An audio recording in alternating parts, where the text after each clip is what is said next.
Hi, guys. This is Holly from Holly's Pandorium, and I have two guests with us today. We have author Joshua Griffith and Stacie Martin, and they both have stories to tell us and lots of cool things to share. So, welcome, both of you, Joshua and Stacie. I'm so glad you're here. Thank you. We're glad to be here. Thanks Yeah, for having us and Misty. absolutely. Oh, yes. And we have a silent guest that's not silent, but Mm. yeah. Why don't you explain really quick for the listeners and viewers what the sound is they're hearing? Well, if you hear that, that's our sulfur-crested cockatoo. Okay. Her name is Misty, and she'll be chattering and trying to get attention. You probably have some weird cackles too, I'm sure, at some point. Okay, great. That sounds awesome. So, Stacie, ladies first, let's hear some of your paranormal stories. We'd love to hear your experience with the paranormal. Well, to start off with, from the time I can remember, probably, I know it started at least at 5, 6 years old. I used to have an alien who would visit me and would either sit on my bed or hover above my bed or stand beside me. And he would show up a day or two, and then a day or two later, after he showed up, there would be other aliens looking in the bedroom windows and stuff. Interesting. And basically, he couldn't talk to me, but he could like talk to me through mind connection. So, mental telepathy kind of thing. Yes. Okay. And basically, he kept telling me that the other ones want to harm me, but they couldn't harm me as long as he protected me. Interesting. Wow. And throughout my life, he's been in and out of my life, and usually other negative things would often show up a day or two after he would show up. Interesting. But it was always the alien stuff that would show up after him. Wow. And where did you grow up? Where did this happen when you were 4 or 5 This years is old? down in Modesto, California is where it started, but it's Okay. followed me all up and down the West Coast. Wow. Interesting. Okay. So, did anybody else in your family have an experience like you did, or just you? Not that I know of. My mother was wanted nothing to do with any type of experiences, supernatural, paranormal, nothing. Okay. She believed in it, but she wanted nothing to do with it. And when things obviously happened, Mhm. she would just leave. She would just like leave the house. We had mental gifts do run in my family, Okay. but we were not to talk about it around her. Gotcha. Okay. Another mental gift that was very prevalent was me and my brother were very close growing up. I could tell when he would get hurt or if he was upset. Nice. I was probably 7 or 8, and I was at the store with my mom, and I told her that Tom was hurt. And she's like, "What do you mean?" I'm like, "He's hurt bad." We go home immediately because she knew it was true. Right. Didn't like dealing with it, but her son's hurt. Sure. So we go home, and my brother had fell out of a tree. Yikes. Was he okay? I mean, what happened? He was okay. He was pretty sore for a few days. His back was pretty messed up, but not seriously injured. Well, that's amazing. Well, he's 7 years older than me, so he was older. He was a young teenager at the time. Right. Right.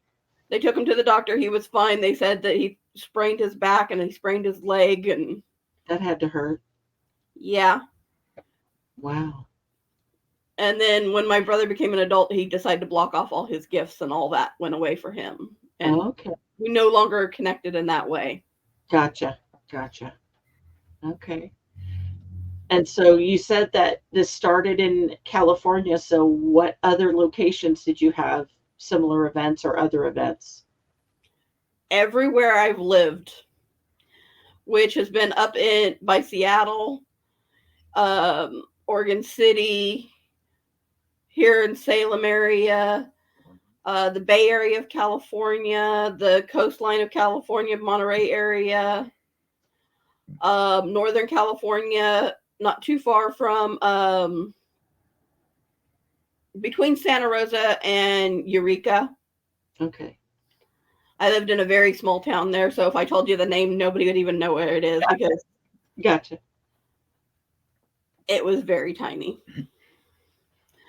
So basically, it's been everywhere.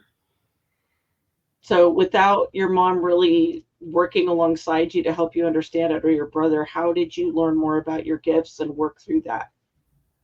When I was in high school, I got psychically attacked Oh, to the point where welts actually was showing up on my body. that sounds awful. My What happened? mom and my dad could actually watch the welt, watching my back, could actually see the welts just appear.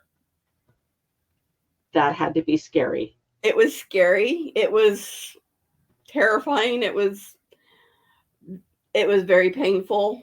And a guy who was like a father to my dad, so similar to a grandfather, but not blood related, not legally related, but close enough.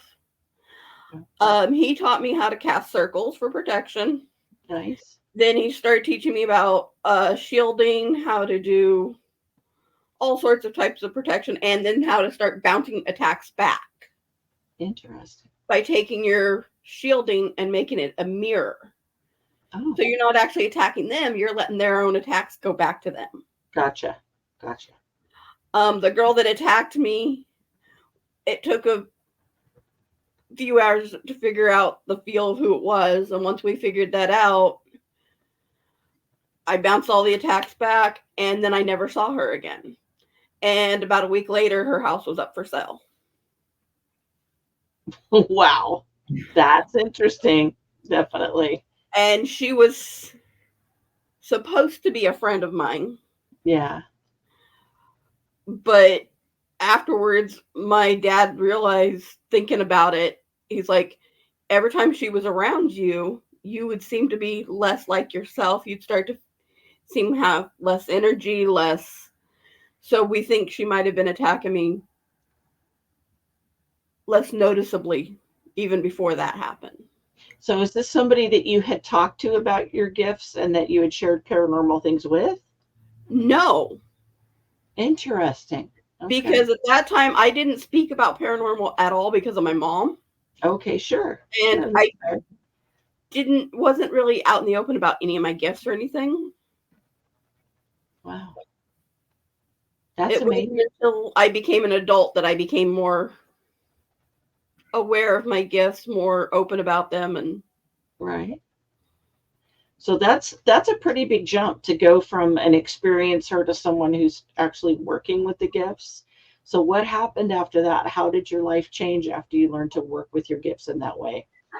My first thought was to specialize in protections and shielding, which I did. And I feel that I'm pretty good. We have our whole apartment shielded and protected now, but we have it set up so that we allow anything positive to come in. Right. So now our home is almost like a sanctuary for a lot of positive type of beings. Right. Not just ghosts, but anything positive. Mm-hmm. But when negative things come by, they can't get in. Yeah, that's smart. So it also has a tendency to lure things into our apartment for protection reasons.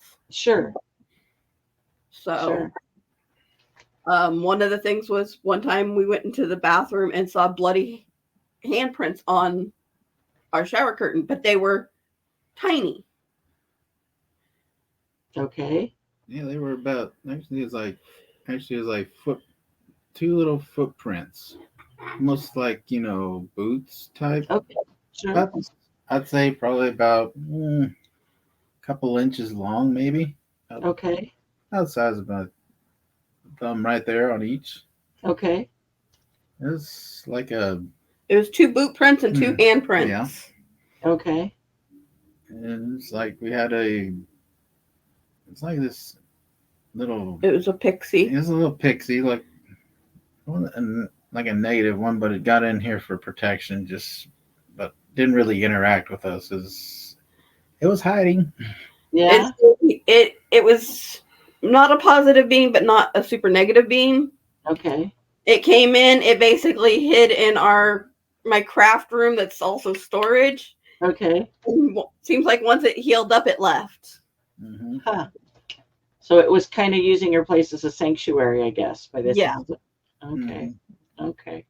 So what other things have you done with paranormal experience that you can share with us tonight? We have a tendency to deal with demons on a regular basis. Okay. Explain.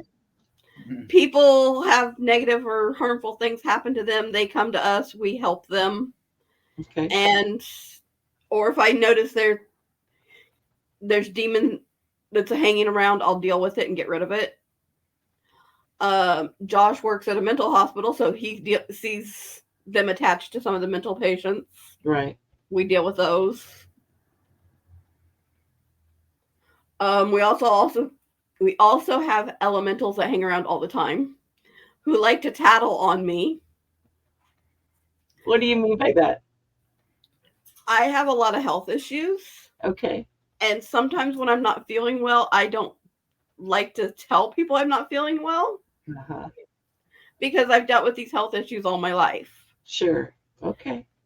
And if I'm hurting or doing really bad, whatever light I'm closest to will flicker a lot, telling anybody around me that I'm not doing well.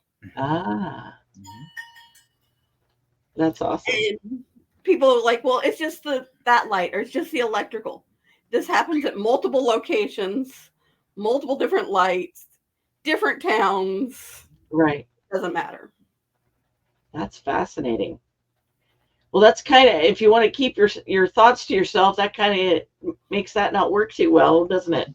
Well, usually they do it to make sure that he knows I'm not doing well so he can help me take care of me and help me No, get I love that. I think that's marvelous. Actually, that's a great way to make sure that you're okay. So they're doing you a favor. It sounds like the elementals are very close with me. Right. All 5 of them tend to be around me majority of the time. Yeah. So what other entities are you seeing on a regular basis? Well, we have a couple fairies who live here. Yeah.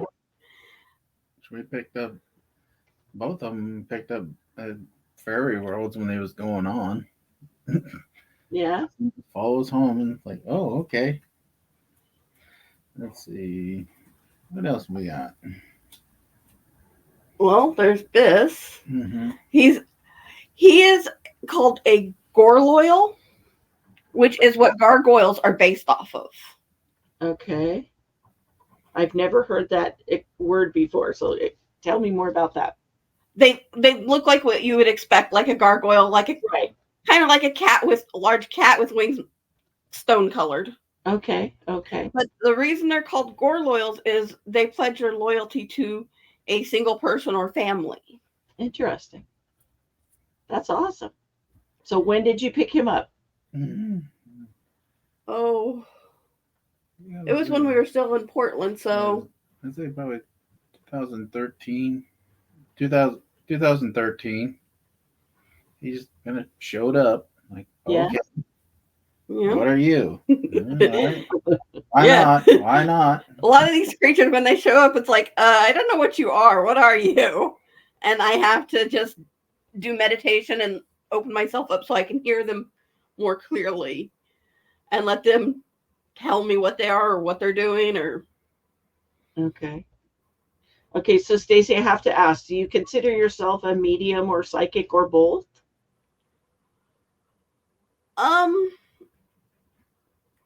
I never really put a label on it. I mostly just say, I just listen and ask whoever wants to tell me what they need to tell me. So it's not just ghosts, it's different creatures. Sometimes Gaia will speak to me. Okay.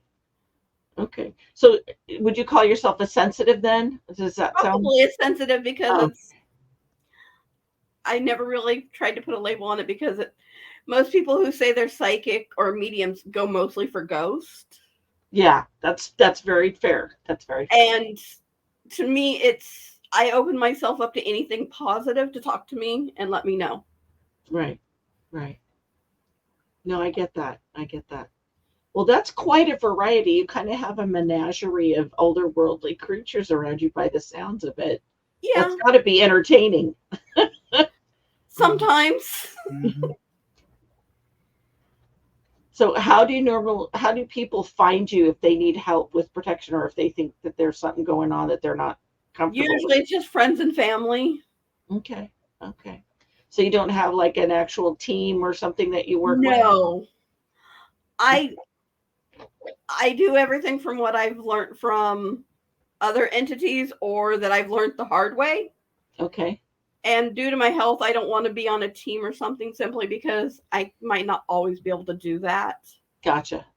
Oh, I that's have cool. fibromyalgia, I have heart issues, I have thyroid issues, I have Right. a lot of health issues.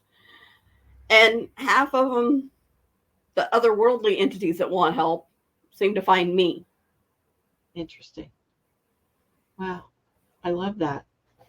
Have you ever done a past life regression? Mhm. I've gotten glimpses of some of my past lives. However, Gaia decided to gift me, I guess you could say, an entire past life all at one time. That's quite the And download. actually, I had problems speaking English for a few days. Oh my. And I didn't know my name because felt like I was more that person than myself for a few days Wow. because it just took me a while for my brain to process that information because I remember memories from when she was 2, 3, 4 years old all the way up to her death. So, do you feel like there was a specific purpose for that information to reach you? Yes. Okay. So that helped you in some way? It was helping lead me to the path that I needed to take at that time. Very cool. That's awesome. Because in that life, I was a wise woman Okay. who helped protect a village. Well, that's very poignant for what you do now, then. That makes a lot of sense. So Very cool. Wow. So, how old were you when you did that? I was in my early 20s Wow. and I wasn't expecting her to do that. So it was kind of a shock. Yeah. Well, that's kind of like getting an entire college education downloaded like quickly. That's amazing. Play. I gave vows to Gaia and I work with Gaia a lot.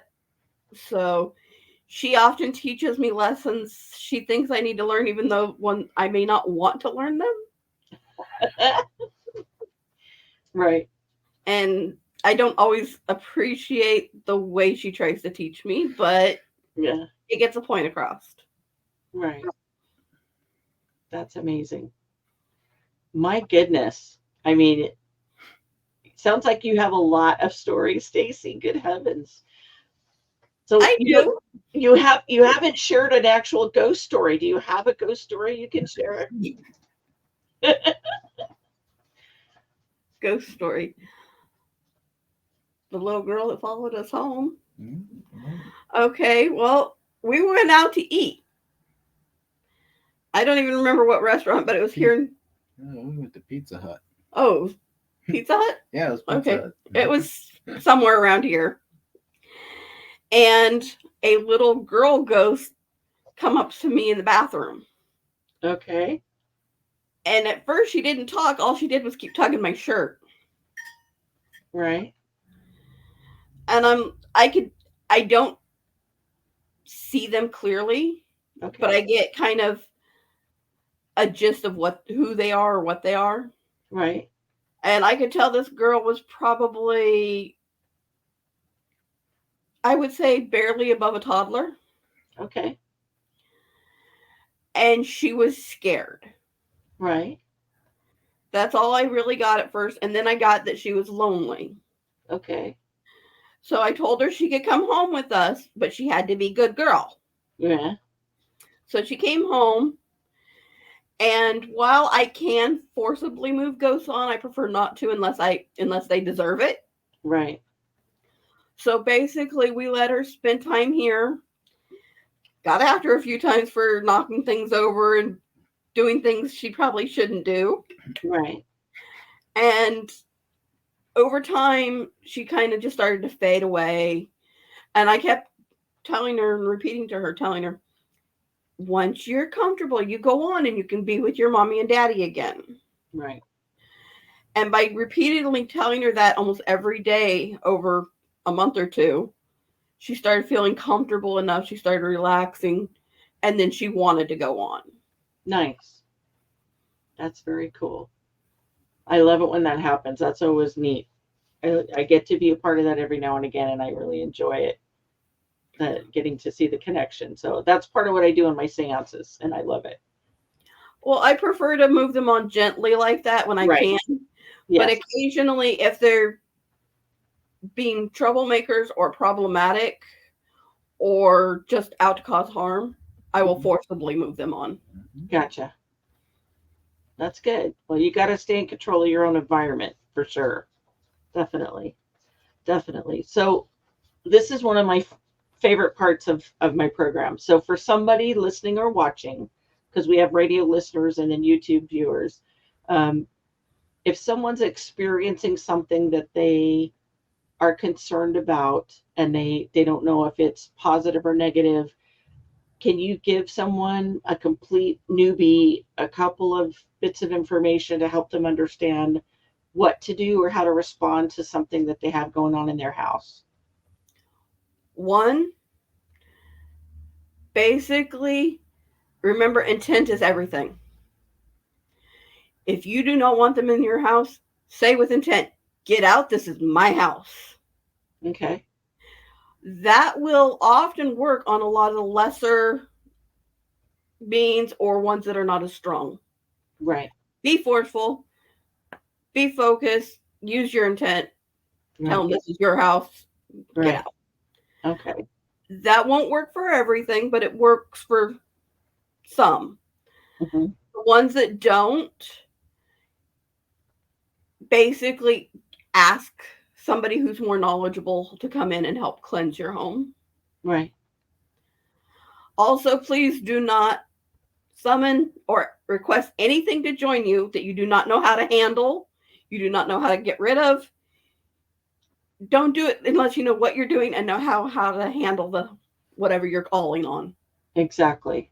Very good advice. I agree. That's awesome. That's very cool. So I love the stuff that you're sharing, Stacie, and I think I could probably ask you questions for hours, but I want to make sure that we make time for your other half there. So Joshua, yes. So for those that don't know, so Joshua has written several books on the paranormal that have paranormal-ish stories, and he's got quite a background in the paranormal also. I can see why you two are a couple. It really makes sense. The more that you see, the more I can see Joshua grinning, and I get that. That makes total sense to me. Joshua, please introduce yourself to our viewers and listeners and let them know what it is that you do and how you got started, please. Well, my name is Joshua Griffith. I write I've written 13 novels so far, and it's just over. It's a mixed genre of paranormal. I call them paranormal romance, supernatural horror, apocalyptic type stories, because those are fun. Yes. And I've just mainly I've written those just to draw off some of the different encounters that I've had over the years with the paranormal, and just kind of just mesh them into different creepy stories. Mm-hmm. I just add a little of my dark, twisted sense of humor, because I've worked in mental health since 2001, and currently at the Oregon State Hospital, which is definitely a hotspot for a lot of. Yes, it is. things. Yes. I did work there during an internship for 6 months, and I have ghost stories from 6 months, so I can just imagine how many stories you have. Most He definitely. brings things home with him sometimes too. Oh, I don't doubt it. I don't doubt it one bit. I don't doubt it one bit. That's definitely got a lot of history for sure. In the time that I was there, they were just switching over to the new buildings, and there was so much activity because there were disturbances in the vacated buildings that there was a lot of disrupted residual energy and ghosts that were just hanging out. Yeah, So yeah. it's still there. Oh, I'm And sure. that hospital is also in one of his book series as well. Oh, good. It should be. It deserves to be written about for a long time because a lot of very amazing history went on in that building set.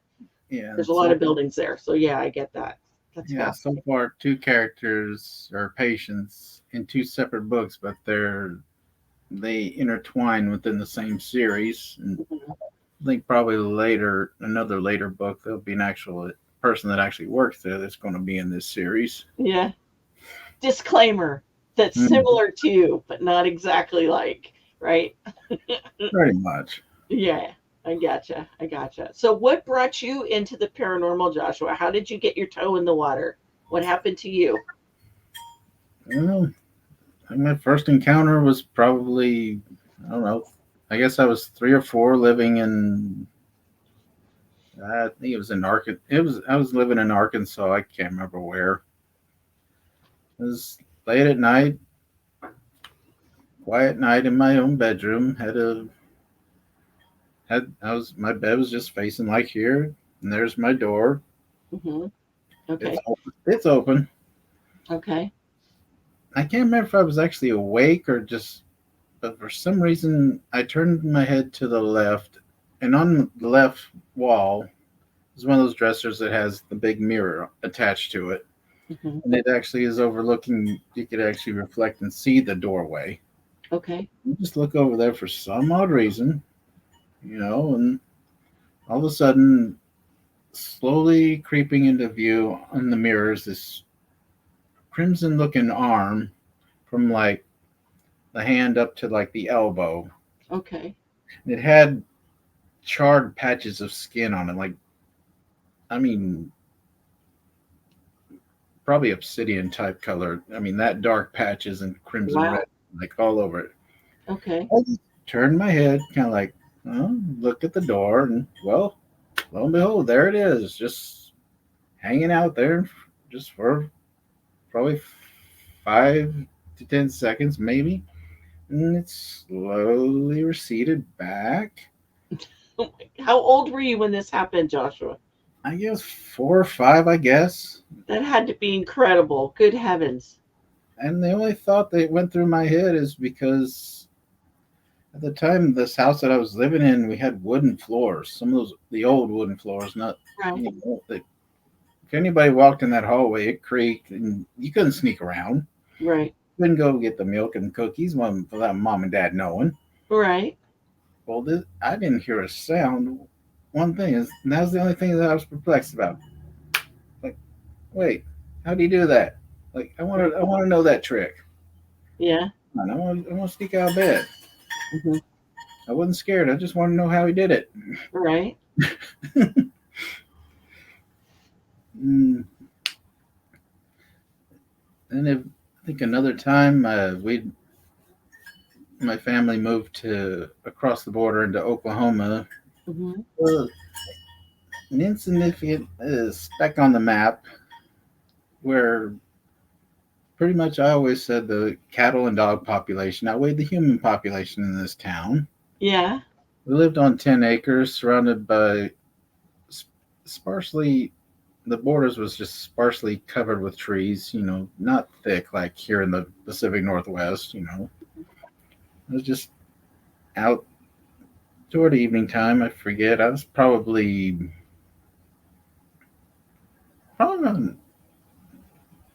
uh, shoot, I'm old. Probably 9 or 10 years old, something like that, I think. Okay. And I was seeing this in this patch of woods, and I was seeing like this shadowy thing, just kind of like swaying back and forth, just kind of like hiding behind a tree, but let me know it was there while just Sure. looking straight at me. Okay. And all I could do is just stand there like, okay, what you gonna do? Come on. I mean, he's gonna sit there and be like a little rocking thing? What? Right. Because it compared to the tree itself, which is had a bunch of birch trees and such, it stood out more because of its. You couldn't see through it. Was that thick of black, Mhm. and compared to the tree that it was right by, which seemed more whitish and gray. Okay. It's like, no, it wasn't a bush because I knew I'd tromp up and down all over those 10 acres because in the country I'm bored. Right. Sure. There was no shrubbery or any ferns or anything like that over in that area. It's just most of the trees, Right. just the tree, Okay. and just I didn't feel threatened. It just sort of just stood there, just back and forth. Okay. Okay, alrighty then. That's your Mhm. thing. Okay, I just went in the house. Like, all right, if you're going to do that, I'll just go in the house. Right. And it didn't scare me at all. It's just like, okay, what do you want? So, had you shared this with your family? Did anyone else in your family experience anything like that? If they did, it was never talked about or anything like that. I Oh mean, yeah. at one point, my parents were into UFOs and actually went to some UFO conference in Albuquerque or something like that. And they were big into MUFON and Roswell and all that, but never got us into it. Okay. Me personally, I just was like, okay, aliens, okay. Well, that's probably a thing. I don't mind. Right. A big Okay. big universe. It's gonna. I'm sure they're around. Probably Right. lock their doors when they swing by Earth. And you never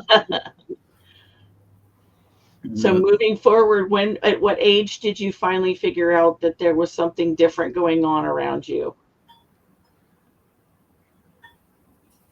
I would say. I would. I'd say probably when I came out here to the Pacific Northwest. Yeah. I've always kind of had the. I've worked in mental health, as I said, for the last 20 years. Hmm. Even back in Oklahoma, I'd worked with in various places like day treatment centers, clubhouse settings, and even respite centers for those that are suicidal and homicidal. Right. Right. Just felt like my path was just healing those with mental and different types of trauma. Okay. When I get out here, it becomes a little bit more apparent because I give with Stacie here.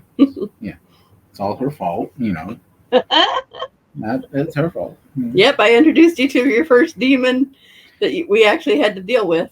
Yeah. Okay. I got to hear about that. How did that happen? Well, this demon, where it was in our first apartment here in southeast Portland, actually. And it was we live it's a kind of catty corner at this road that's really steep hill there. Mhm. And it's let's see, I think I forget the name of it. It's off Southeast 52nd area. Okay. Well, there was this little minor demon that loved to hang out there near the crest of the hill. Okay. Its entire goal was trying to create accidents with the Mhm. vehicles that passed by, just trying to scare them to where they might just shoot off the road and just being a little. And there was one serious accident there too Mm-hmm. Yeah. Right. that we Well, know of. well, at the time we decided, well, Stacey's going to take care of it. And she cast her circle and actually, I was like, well, and I wanted to get in the circle too, He wanted to learn. you know, Right. Sure. and she called out to it and, to draw it in. It didn't, it didn't want to respond. It's like, I don't, it could, because demons and such, they can tell, most of the time, they can tell a person's energy and power, what they have when they're being challenged Right. or summoned. And it didn't want to have anything to do with her. Right. And she tells me that, it's not wanting to come. So, in my infinite wisdom and my twisted Humor. dark humor that I have, I decide I'm going to call on it because, I'm newbie. I'm nothing. Right. Okay. I told it, man, you're so cowardly. I literally told it that my prick has more courage, can stand up and has more courage than you do. Needless to say, Wow. we did have a protections on the apartment. He couldn't come in unless we invited it in. Uh-huh. Needless to say, it was at our doorstep, pacing back and forth, kind of irritated. But Yeah. we didn't like that. Mm-hmm. No, it wanted to come in then. Oh, I bet. I bet. We invited it in, pulled it to the circle, got rid of it. Okay. And it was pissy. Okay, now you have to do a public disclosure announcement, Joshua, about not doing that. Yeah, it's not wise to do that, but like she had referred to earlier, if you know what you're doing, then you can do things like that. If you can summon things, you need to know how to banish them.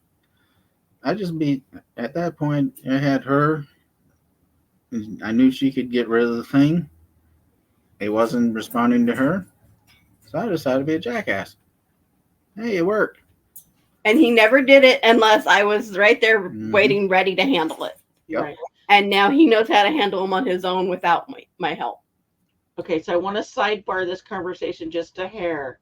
I have plenty of people that I've encountered that challenge the idea of demons at all and try to say that all demon-like energies are just angry ghosts or people that were mean in their lives. And personally, I don't agree with that because I've encountered demons and had to deal with them myself. So I unequivocally believe that there are, yes, in fact, demons. So I would love for you guys to just, if you can, try to describe a little bit the difference between just an angry ghost that's being a butthead and an actual demon. Well, the ghost, most of them, like you said, some of them can be were dickheads in life and tend to be dickheads in the afterlife because especially when they figure out that they can still get away with being that, right, and not be touched, it encourages them more to be jackasses. Right. Like, there's no consequences. Mm-hmm. Right. So they can keep pushing, keep on causing fear and building themselves up. Right. Demons are not like humans. They've never been human, and they feed off of whatever negative energy they can get a hold of, whether it's fear, causing anger, pain, anxiety, any of those things, just so it can grow in power. Right. Negative ghosts can try and do that, but demons are more suited for it. Right. Now, in your guys' experience, I actually see them and I hear them and I sense them. What is your interaction? Do you guys see or hear, or how do you experience these other entities? How do they meet you, and how do you know what they are, other than an elemental telling you or something like that? Me personally, I rarely hear things. Sometimes I'll see stuff, but I'm a Cherokee energy healer and energy worker. Okay. So I feel their energy. Okay. I can tell if it's something good, something that's not quite decided good or bad, the gray type, right, to the downright nasty. Mm-hmm. And if I encounter them, say I'm at the hospital, working my shift and I feel something down the hall, or it could be I could be going in the bathroom. Something decides to trigger the automatic soap dispenser or Right. something like that on command. It's like, Mhm. oh, I tell them, okay, I acknowledge you. I can't see or hear you, but I acknowledge you're there. I can do these things. You either you want me to listen to you, you want me to acknowledge you, or if you're here to cause problems, then I will move you. I will deal with you and move you on, or Right. whatever I have to do. If you're not a ghost, if you're a demon or something else, Right. you don't want to be tangling over here with me. Right. Okay. And for me, I can occasionally see glimpses, but mostly I hear and feel. Okay. Okay. That's awesome. Okay. So Joshua, let's go back to your story about your journey in the paranormal. So you've dealt with it as a kid, you've dealt more with it in the Pacific Northwest, and then what happens? And then when you went to the next phase of your journey with the paranormal. I think it's just finally discovering my path as an energy worker. Just sort of opened the floodgates to the otherworldly spiritual realm for me that I just never knew I was doing, despite being a healer, Right. caring for others spiritually, mentally, physically. It's more just trying to think of the word. It just sort of clicked. What I wanted to do was, so I gave my oath to the Great Spirit, who's the god, one of the many gods of the Cherokee people, Okay. and to protect those who needs protecting, heal those who needs healing, and do it, and just do more good, because this world is slowly just delving into more chaos and negativity. And over the years, it's just slowly snowballing. Just seemed like all sorts of things are coming out of the woodworks. It's just like, okay, you're here now. Okay, What are you? and why are you here? Yeah. Okay, then Yeah. it's one of I've tried to, like I said, I've been writing paranormal stories. I use supernatural horror as kind of a catch-all because most of the genre stuff that I write kind of mesh into one big blob. Right. Like this one time in the Yona trilogy, which is set in southeast Portland, where a Native American shapeshifter, a witch, a necromancer, and an ornery gremlin that has a sweet tooth for Doritos. They all are hiding out in this abandoned Costco Okay. because the world's got destroyed by this plague. Okay. Supernatural creatures came out of hiding once like nearly 75% of the population is gone. Mm-hmm. Well, in one scene, this was a ghost scene. The ghost shows up to talk to Yona, who is the name of the Native American, which Yona means bear, he's a bear shifter Okay. in Cherokee. And this girl's trying to communicate what happened to her and is having difficulty explaining it, so she ends up inserting herself into the witch's body and pretty much projecting all of those emotions and feelings into the witch, Okay. which that actually happened when we were living in Portland at one time. Okay. Yeah, that wasn't fun.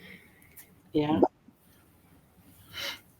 Is because this ghost that we encountered had a lot of trauma that had happened to her. She had something that happened to her. I believe that she had gotten murdered Okay.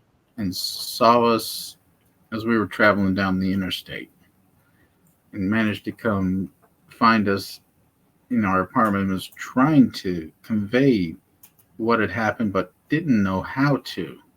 Hmm. And unfortunately, the only way she did out of frustration was enter Stacie. And And I had to speak for her and try to get her story out to help her come to terms with it. Okay. it's a way of, because when ghosts come to me, it's more they want acknowledgement. They don't want to be moved on. They just want to be noticed. Like, say, I'm here. Look, I'm Right. here. I see that you can see or you have gifts. Right. Or some just want their story told so that, and I try and help as a healer, just listen to them. Right. Usually she can hear it and I can use my years of mental health experience and just help counsel them Right. point where they can feel comfortable enough to move on. Right. And Yeah, I mean that's very valid, and I can tell you that uh, 97% of what I do in my seances is mental health related. mm-hmm. And it's literally giving someone an outlet to be heard. And it can be, I've had some of the simplest things happen where it's not necessarily a spirit that wants to move on, but they just want somebody to hear a fragment of their life that means something to them, or to somebody to know something that happened that they want shared, you know. I've had a few that had a mysterious death, and it was interesting because a few months ago, several in a row told me the same phrase: "I woke up dead." Where they were alive, the last they remember, and then they woke up looking at their body in some situation. And so, dealing with that is phenomenal and fantastic. And whether you believe in the afterlife or not, just the idea of that is kind of hard to wrap your brain around. And so not having a body to work out things with is very challenging, and especially for people that have had to deal with things for years. I had one particular ghost that there was a multi-car wreck, and things were so chaotic in the hospital where he was brought to. He was alive when he went to the hospital, but his injuries were so severe that he ended up dying. But he didn't realize he was out of his body for quite a while. He was just kind of stumbling around the hallway with a lot of chaos around him and a lot of other souls and living people, and he didn't view himself as any different. He thought he was still alive, and just lost in the hospital until he stumbled upon his dead body and went, wait a minute, how can I be there? I'm right here. Mm-hmm. And so we worked through some of that and talked about that, and he estimated 30 years in that hospital, stumbling around and trying to figure out what happened, because time is so different for on. They don't experience linear time like we do. And so it took him a long time to kind of get his feet grounded and figure out, okay, I'm dead. Where am I and how did I get here and why did this happen? Because a lot of details started to fade away. Yeah, it's a big blessing for me to be able to help anybody. And so living or passed on, living adjacent, as some would like to be called.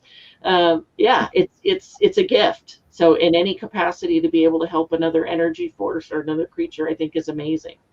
So tell us, I want to make sure, Joshua, that we hear what brought you into writing and what brought you to feel comfortable to talk about the paranormal, because some people have a hard time thinking about it, much less saying something out loud.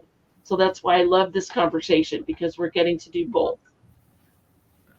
Well, I primarily worked the night shift, and I was working some of the group homes in Portland. And one of the things when we do is after you check the folks and make sure they're still alive and breathing, everybody's okay. You can kind of sit back, do your chores, and I did a lot of reading.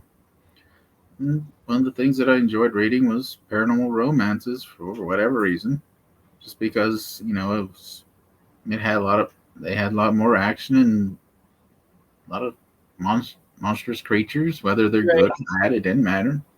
Hmm. I just kind of kept reading and reading. I'm like, I think I could probably spin a tale or two. I don't know, maybe Yeah. doesn't work. I just start writing. I force myself just to write. Never know where the story's gonna go. Get a vague idea. I might know how the ending's gonna go. Right. Most generally, no, I don't. Yeah. Kind of let the characters in the story just kind of guide me as to where I'm gonna go. Mhm. He said just pulling in some of the different stories and different events, and especially in our lives, and Right. just plug them into these different novels of mine, and I try and add the various tools and techniques that people could actually use, like how to cast circles within weaved in with some of these stories, or Mhm. candle magic, just various things that because if anything, it might help somebody reading and might help them to do their own research and figure out, hey, this might actually work. Okay, and try and give them not only entertainment but give them some knowledge and about some of these things. Because yes, these are works of fiction, but I also just sprinkle in truth because there is grains of truth in everything that we tell. Right. Right. Okay. And one of the things that I tend to draw upon with all my stories is traumatic events, because whether it's getting assaulted in any form, some sort of accident we have, near death experiences, it opens us all up to the paranormal, whether we want it or not. Right. And I try and include that in there because it is a scary subject. But Agreed. at the end, it show the characters as they progress, and I beat the hell out of them along the way because Right. they're getting traumatized really bad. Mhm. That there's always a light at the end of the tunnel, and I try and show that there's growth beyond that, and they Mhm. can be empowered by this. Nice. Hmm. That's very cool. So you've done a total of 13 books, is that correct? Currently, yeah, Currently? Okay. And so how many of them are part of a series that you were talking about earlier? I got 3 series right now. Like I said, the Yona trilogy. So that's the one I spoke about: the Shifter, the Dorito loving gremlin, the witch, and the necromancer, Okay. which I'm debating on expanding into more books into that. Okay. I got the Xander Bane Chronicles, which I'm writing book 3 for that. That's a dark fantasy paranormal romance, Okay. where Xander Bane is a half vampire, half demon, but he's 3.5 foot tall. He's got pink skin like a pig, Oh, wow. Very unique. Okay. Okay. and pretty much has all the strengths of both of those types of entities and none of their weaknesses. Okay. He knows it. He don't care. He's a jerk. He's kind of like he's an anti-hero type character. Okay. Okay. And I alluded to that there's 2 books in a series right now that have taken place at the Oregon State Hospital because 2 of the main characters actually stayed there and they crossed paths there. This is what I call the Reset series, Okay. which basically takes the notion that when when a civilization relies heavily on technology and pretty much ignores nature, Mhm. well, that civilization gets destroyed in what's called a reset. Okay. And that came about from all of these different shows and stories about all these ancient civilizations that they keep finding all over the world. What Right. happened to them? What occurred? Where did these people go? What happened to them? Right. They got wiped out, and no one remembers these things. Right.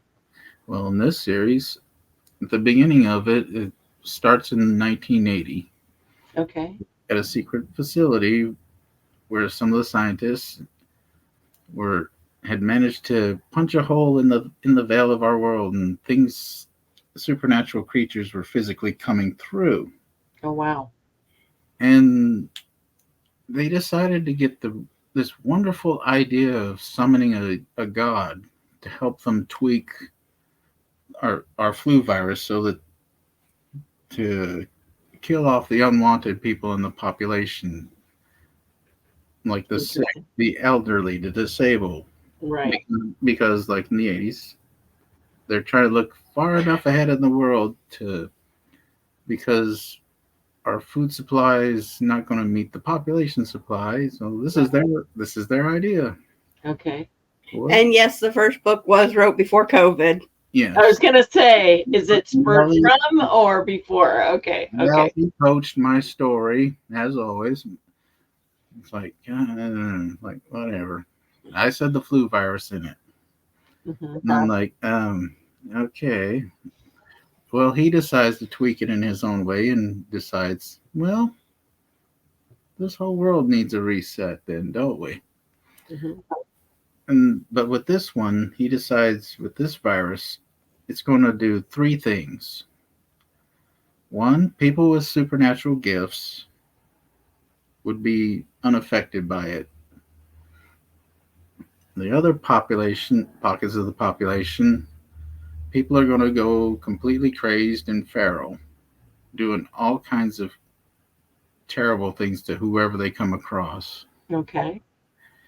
And then you have the other portion on this little scale of people that are known as blissful victims, where they're just going all M. Night Shyamalan's The Happening, looking for a way to kill themselves. Interesting. But Okay. they don't call it suicide. They call it finding their exit. Hmm. And that could be from jumping into a barrel that's lit on fire. And when that happens, if someone's killing themselves, they're doing it with a creepy ass happy smile. Wow. And, Hmm. be, and because of all this and all the chaos that's happening, more terrors are happening in the veil. Hmm. More supernatural creatures and ghosts become more like us, Hmm. corporeal. Interesting. Mm-hmm.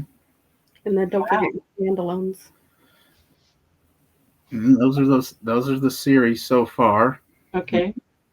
I've had a few standalones. Like I'm gonna probably branch into doing like horror comedies, and I have two. One it's called The Decaying Destiny of Bobby the Zombie, Okay. which that's pretty much the zombie apocalypse told from a zombie's perspective. Okay. You just go along and all the shenanigans he gets himself into, just trying to find his next meal. Okay. And then this past Thanksgiving, I had released a Christmas horror comedy called Satan's Coming to Town, Okay. where in our lore, our trickster is known as Rabbit. Okay. And Rabbit in this story decides to have a little fun at Christmas time. Okay. Uses some of her magic to send some of those envelopes that's supposed to say Santa on them that's misspelled slightly Okay. and Okay. sends them downstairs. Okay. Christopher gets this big bag of letters. Okay. So he has to treat them like a deal, and he's got to come up top and grant wishes for these children across. Interesting premise. Wow. And there's so many, but there's a select few that he's going to do, and the rest he's using his minions Okay. do it as well. Okay. So he has to actually go to see Santa himself and learn the ground rules of this whole holiday. Very interesting. That's a very interesting twist on the Christmas story fragment. I love that. That's very cool. Good idea. So when we're done with our interview, I'll share with you a story that I started writing in 1980 that you might find entertaining. Uh, so you guys, you've shared a lot of stuff tonight, and I know that there's lots more, but is there any one story or one encounter, let's say, that you guys have had that really stands out in your mind? You have anything? I think I would say probably the Wraith, Which one? the first one. Okay. Go for it. In the second Yona book, one of the antagonists decides to use a wraith to come after Yona in his little band of misfits. Okay. You know, back in I'd say probably about 2013, 2014, somewhere. I forget the year. I had a coworker that was staying with a friend Mhm. who actually got into a wreck. She just blacked out at the wheel and T-barred a semi as it was pulling out onto the road. Just, Yikes. you know, Okay. and she was staying with this friend, but she kept noticing, feeling drained, and just a lot of terrible things happening to her at this apartment. Okay. Well, we decided to, go in there, see what's going on, kind of like, what's going on in here? And lo and behold, we find out that this friend had a wraith that was actually living with her, Whoa. willingly. And normally, a wraith, from what we learned from our guides and deities and such, they can't stay on our plane of existence unless they have a power source, Correct. because if not, they get snapped back to whatever dimension that they live in. Correct. Well, this one had been living here with this lady for decades, Yeah. and this thing was taking ghosts, and it was corrupting these ghosts and literally turning them into its own little battery, turning Right. them into shadow people. Okay. And this thing had hundreds of shadow entity ghosts Okay. keeping it there while it could, because the dynamic with this lady and this wraith was it was weird. Okay. It was almost like a love affair kind of thing. Interesting. Creepy. She had an altar for it, even. Mm-hmm. Okay. And Mm. we decided it had to go, but we had allies. We had the spirit wolves. My spirit animal is a wolf, and I can call upon other spirit wolves that are within my pack. Mhm.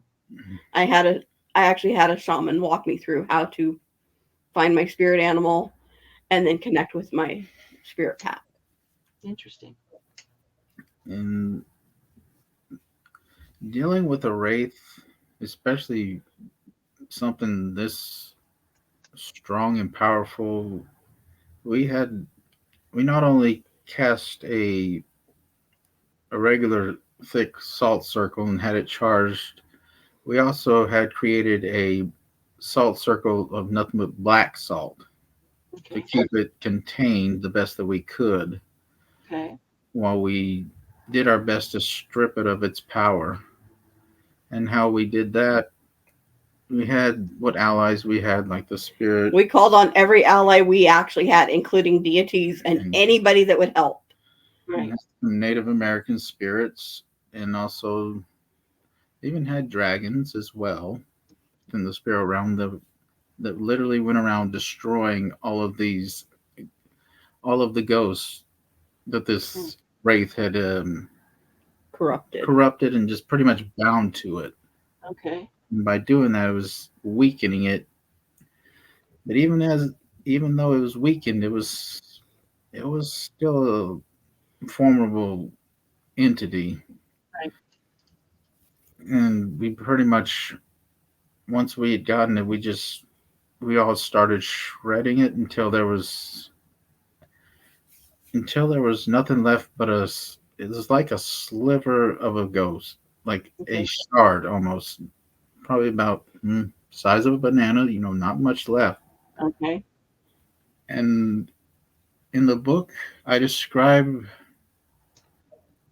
what it looks like, because the wraith is almost like seeing an old black tattered piece of cloth that just Okay. no eyes or anything, just can Right. do. But underneath is like this, it's nasty little soul, Right. a little shard of it. And once we gotten rid of that, some of the other our spiritual allies pretty much told us just carve it up, and they were going to take it away. Okay. Because with dragons, anything they eat, Hmm. they can learn knowledge from these things. Okay. And that was one of their big things, was they wanted to learn more about wraiths, and they liked the idea of that as kind of like payment for doing this. Like, Okay. oh, we're good, yeah, okay. Interesting. hmm It That's was. definitely something else. Well, and genuinely, wraiths are still something that are very new to conversations in the paranormal. Not too many people want to talk about them or share information about them or actually discuss how to hmm deal with them, because most of the people I know that have encountered them are just busy repelling them, hmm because there's such a stigma and there's such a misunderstanding about them in general. And so, and I think it's not a bad idea to just keep a distance for most people because they're not prepared to deal with them. This was the first one we dealt with, and we called in every ally we had. We called in anything willing to help us with good intent to help us. Right. We tried to prepare our shielding as much as possible. We did a white salt circle, then a black salt circle. We Black Right. candles. black candles for protection. We did everything we possibly could, Right.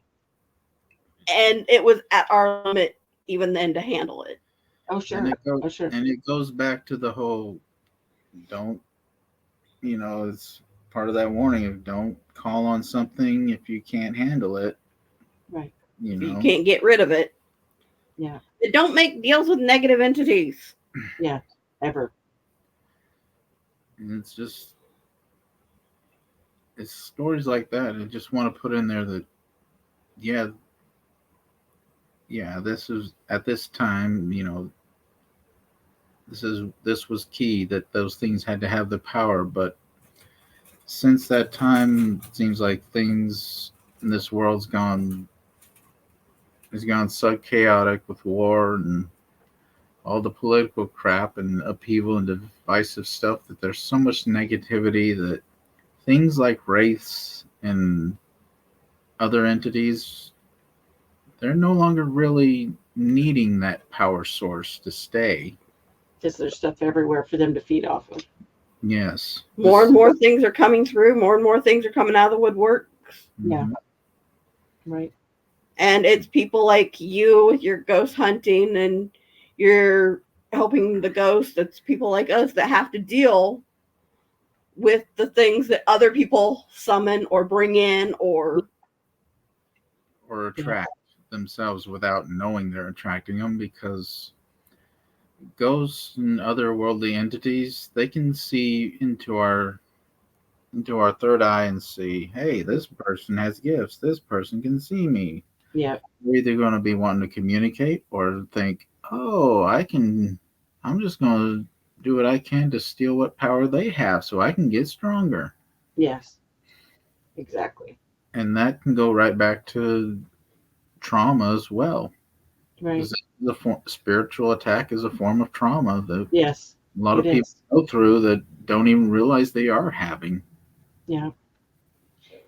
That's another very interesting subject. I have a friend that's a demonologist that's working on uh, collecting data about that specifically with a Mm-hmm. group because it's so prevalent, and just trying to get perimeters and trying to help people with it because it's happening everywhere.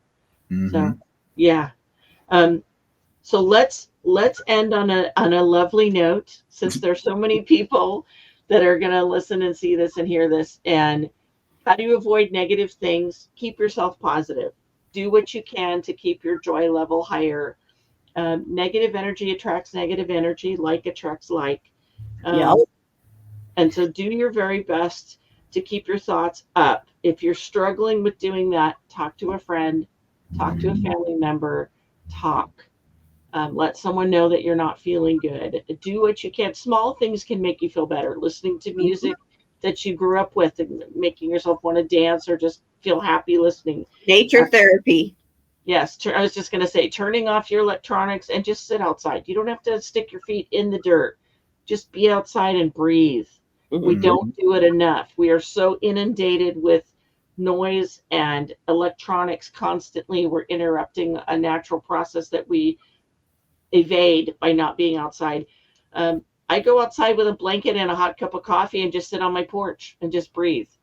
And sometimes that's all I need to reset because I just need the quiet or just the calm that's, away from electronics. Sometimes that's all I need, but it's helpful. And I also want to make sure people know, Joshua, how to find your books. Where can people find your books? And please tell us the names of the books, or at least I know there's several, but make it easy for people if you would, please. Well, I self-publish through Amazon, and most of them are pretty much all of them are in paperback and ebook form, and most of them are also on Audible. Okay. Try that one's the slower one, but I'm at like 80% of them on Audible as well. You Okay. just look up Joshua Griffith. I mean, Okay. you could even type in the Reset series, Okay. the Yona trilogy. I mean, I've got, I should be able to. I'll be pulled up that way, or I have Okay. a personal website that I'm tweaking every so often with a friend of mine. It's under just joshuagriffith.com. Okay. Do me a favor for people listening that can't see your name on the screen. Can you spell your name for us? Yes, it's Joshua.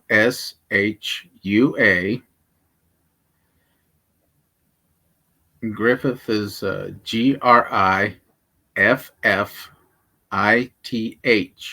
Perfect. Not with an IN, but with ITH. Good. Good. Glad that you shared that. That's awesome. Well, any closing thoughts that you would like to share with people about the paranormal? How do you feel that it affected your life, you guys? Can you close and tell me about that?